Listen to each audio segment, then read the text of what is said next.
Hey, I'm reading Why the Church of the Nazarene Should Be Fully LGBTQ plus Affirming.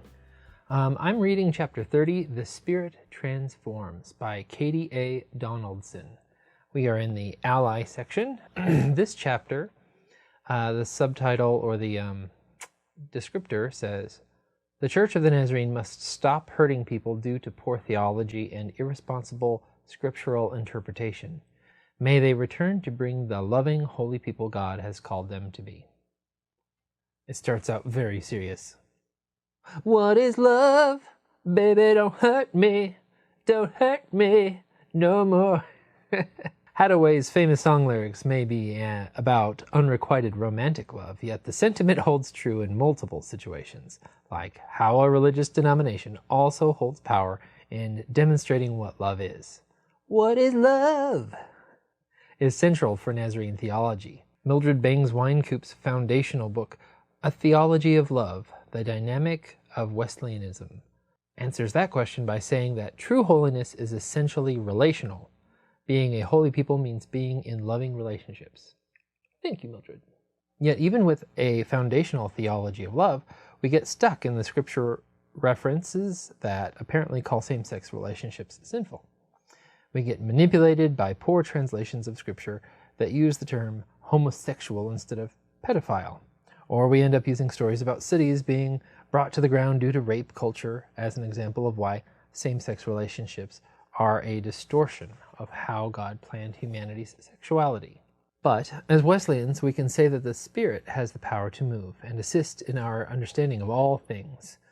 We all need to consider how the love toward God and neighbor should have a larger role in the denomination's relationship with the LGBTQ+ community. If we claim to be a denomination with a theology of love, then we must use this lens in our engagement with the LGBTQ+ community. Because for the Church of the Nazarene to write into polity things that imply it is acceptable to say things like, "We love you, but," insert things like, "We hate the sin," or "we just want the best for you," or "don't want you going against God's plan of one man with one woman," is gaslighting people who trust the polity of the church to be Wesleyan. But when we start to limit the possibility of love, we put the movement of the Spirit into a box and become stagnant in a world that so desperately needs the all-inclusive, unconditional, magnificent love and acceptance of God. In Scripture, love is described as a beautiful gift, freely given by God to all. Love is to be an example for all humanity's relational structures, relationship with God, with each other, and with creation. The Creator's love can only do this through humanity's willingness to be transformed. This is the holy work of sanctification, becoming more Christ-like.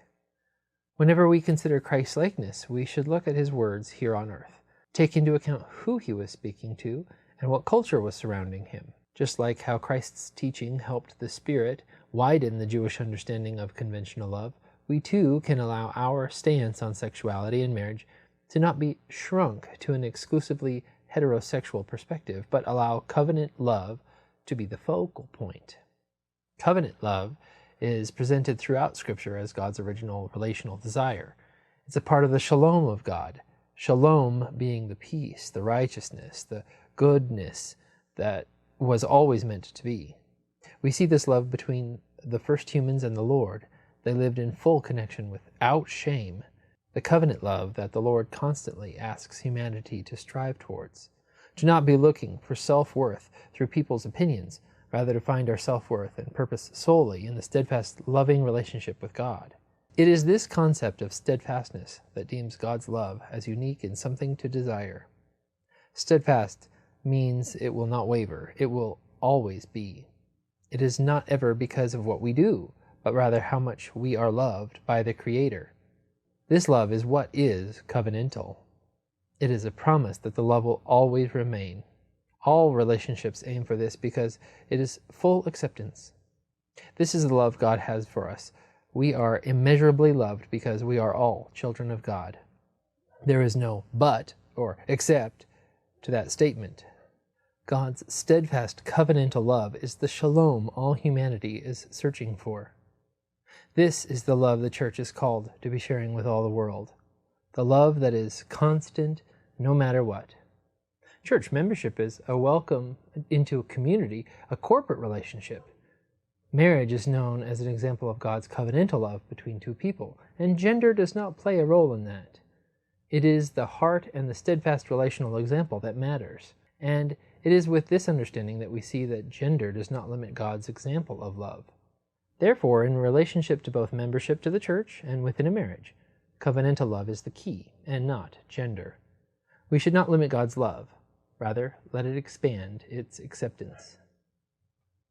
The Church of the Nazarene should be an affirming church because, as Wesleyans, we believe the Spirit shapes us and can even help us enter the process of reconciliation when we have been wrong. The church can focus on the love of God and neighbor without limiting where that love can flourish or who can love whom.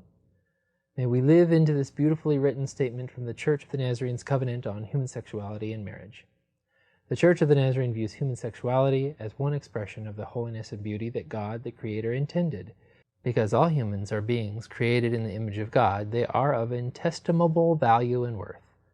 As a result, we believe that human sexuality is meant to include more than the sensual experience, and is a gift God designed to reflect the whole of our physical and relational createdness.